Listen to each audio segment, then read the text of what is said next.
Salut la team, j'espère que tout le monde va bien. Un petit tuto, une petite vidéo pour la pratique des handstands. Vous êtes nombreux à me l'avoir demandé. Donc pour l'heure, ce que je vais vous montrer ici, c'est toute une phase évolutive avec un échauffement et une mise en pratique qui vont vous permettre de tenir votre notion d'équilibre. Alors bien évidemment, vous prenez les options qui vous correspondent et en fonction après de la difficulté que vous êtes capable de dégager, vous faites évoluer ou non votre mouvement. La première chose à faire, vous allez déjà commencer par mobiliser vos poignets dans tous les sens. D'accord, vous allez les bouger pour faire en sorte d'activer tout simplement cette première articulation qui sera la première sollicitée au sol.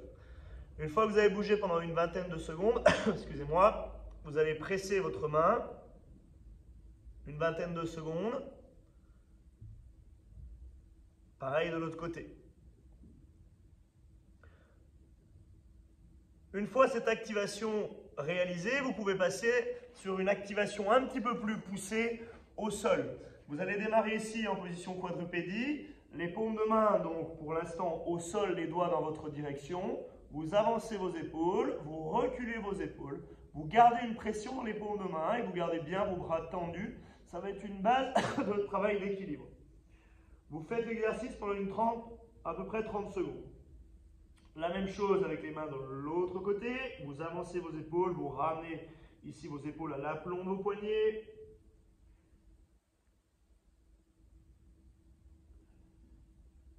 Parfait. Une fois cet exercice réalisé, les paumes de main vont dans l'autre sens.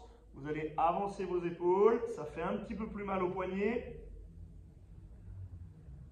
Donc 20 à 30 secondes. Même chose de l'autre côté.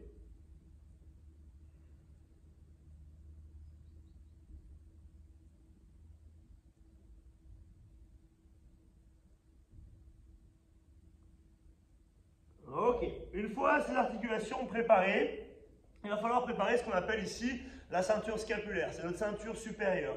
Pour certains, vous avez la force nécessaire pour pouvoir tenir en position de handstand, pour pouvoir tenir vos pompes. Pour d'autres, le problème va venir ailleurs que la position, la notion de renforcement scapulaire. Ce sera plutôt une notion de renforcement de centre ou de renforcement de manière globale. Pour la position numéro 1 ici, vous allez maintenir une position de planche. D'accord? Donc, vous allez écarter vos bras. Souvent, dans la position de planche, vos épaules sont un petit peu trop en arrière par rapport à vos coudes. Là, l'idée, c'est d'avancer les épaules un petit peu en avant des coudes. Vous maintenez une position hollow body, donc inversée avec un corps qui doit être plutôt en forme un petit peu comme une banane. Vous allez pousser la cage thoracique en direction du sol et ensuite pousser votre dos vers le plafond. Vous poussez, vous remontez.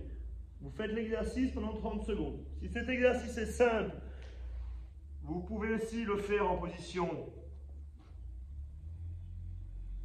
bras tendus, où là, vous allez arriver un petit peu plus dans une position qui va vous rapprocher de votre position finale du handstand. Nous avons ensuite toutes les positions qui vont être un peu plus en appui tendu renversé, où là, on va rentrer dans une notion de force, plutôt d'épaule, de triceps, également une force ici, une force de souplesse d'ischio. Donc vous pouvez faire l'exercice si il est accessible, jambes fléchies ou jambes tendues. La partie numéro 1 va consister ici donc à projeter vos fesses en direction du plafond et vous allez continuer, garder cet engagement scapulaire. Ok. Si vous avez la possibilité d'avoir une barre, vous pouvez réaliser le même exercice en position de suspension, puisque nous sommes ici plutôt dans une séquence d'activation et de renforcement. Donc, on se suspend, haussement, abaissement. Sentez cette notion vraiment où vous ressentez la force du corps s'activer. Ok, là nous sommes dans notre première partie plutôt ceinture supérieure. Vous avez également la notion de ceinture pelvienne, où là vous allez rentrer dans une phase où il faut être un petit peu plus mobile. L'idée quand on pratique le handstand, c'est d'être dans des mouvements qui vont être plutôt généraux. Donc démarrez pied largeur de bassin, enroulez votre tête, le Jefferson curl. Ensuite vous allez activer paume de main au sol en gardant les jambes le plus tendues possible.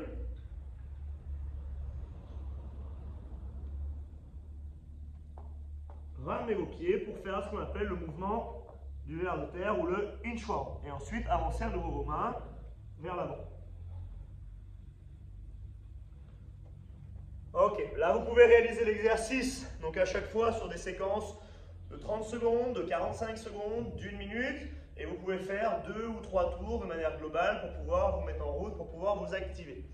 Ensuite, la partie qui va être importante, c'est cette notion de gainage et d'engagement de centre-corps. La phase numéro 1, c'est maîtriser la position qu'on appelle le hollow body, d'accord? Une position qui va être pour certains compliquée à comprendre, puisque nous sommes dans une notion ici plutôt de banane, d'accord? Donc, la phase numéro 1, décoller les jambes, c'est bien, mais si vous décollez les jambes et que le bas du dos se décolle du sol, on ne sera pas dans une position de gymnastique. Donc, phase 1, vous allez ici décoller votre tête du sol sans chercher à rentrer votre menton, décoller vos épaules du sol. Vous sentez normalement ce centre qui s'active.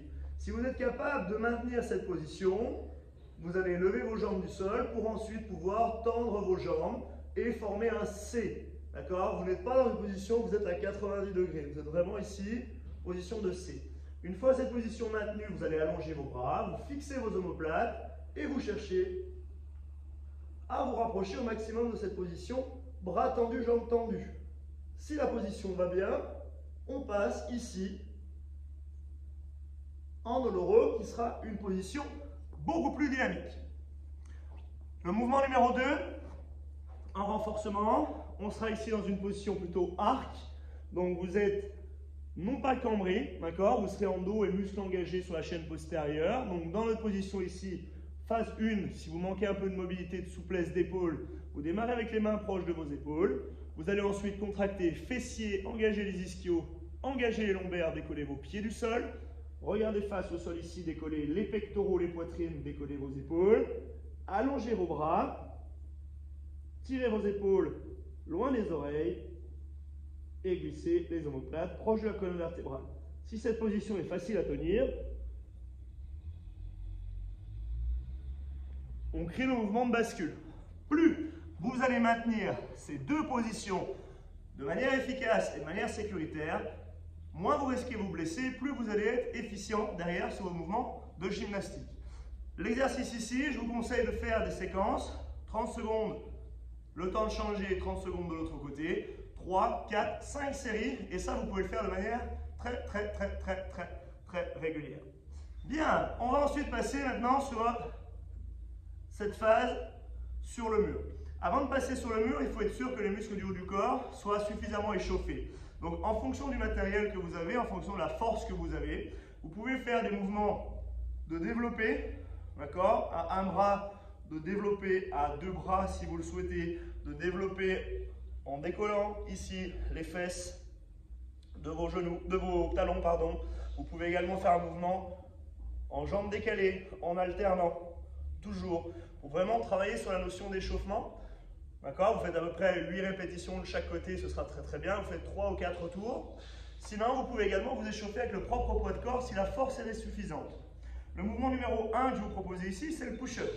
Le push-up, donc les mains un petit peu plus larges que les épaules. L'objectif, c'est d'envoyer les coudes plutôt vers l'arrière et légèrement vers l'extérieur. Le dos reste droit et vous contrôlez votre descente. Donc avancez vos épaules, fléchissez vos bras, descendez au sol et montez. Entre 5 et 10 répétitions. Si ce mouvement est réalisable et accessible pour vous, on passe au niveau supérieur, qui sera plutôt ici la notion de pick-up push-up. Le pick-up push-up, c'est une notion de pompe verticale. On va rentrer dans une position qui va être quasiment similaire à la position de handstand push-up, donc c'est la pompe à l'envers. Cette fois-ci, donc selon la souplesse que vous avez sur vos jambes, vous pouvez rester jambes tendues ou jambes fléchies. Vous allez devoir ici fléchir vos bras, vous projeter vers l'avant, former ce qu'on appelle un trépied, et ensuite revenir en place. Donc je descends, je contrôle et je repousse. Vous devez toujours garder votre ceinture supérieure engagée. C'est la base du mouvement et après à partir de là, vous allez pouvoir faire évoluer votre niveau. Là, vous pouvez réaliser 10 répétitions, une pause et vous pouvez faire 3 à 5 tours. Une fois que ça c'est réalisé, nous allons maintenant pouvoir passer sur le mur. Le mouvement numéro 1 s'appelle le wall walk. Alors, quand on travaille l'équilibre, on démarre toujours avec le buste face au mur et non le dos face au mur. C'est souvent le problème que l'on rencontre chez beaucoup d'athlètes, chez beaucoup de personnes qui veulent travailler la position de handstand, c'est que vous voulez griller les étapes avant de passer par le démarrage. La phase 1 ici. Vous vous mettez sur le sol, pied sur le mur, pointe de pied, jambes tendues. Vous vous donnez un maximum de grandeur, comme si vous étiez, comme tout à l'heure, sur une position arcolo. Une fois qu'on est dans cette position, donc vous bloquez à peu près 5 secondes, vous allez venir vous installer en position de pompe, bras tendus, coller vos pieds sur le mur, ressentez une phase de poussée dans les mains, et également, vous devez ressentir vos pieds qui se repoussent du mur. Une fois que vous êtes dans cette position, cherchez à vous grandir, et en fonction de votre aisance sur le mouvement, vous pouvez vous rapprocher plus ou moins proche du mur. Vous bloquez 5 secondes.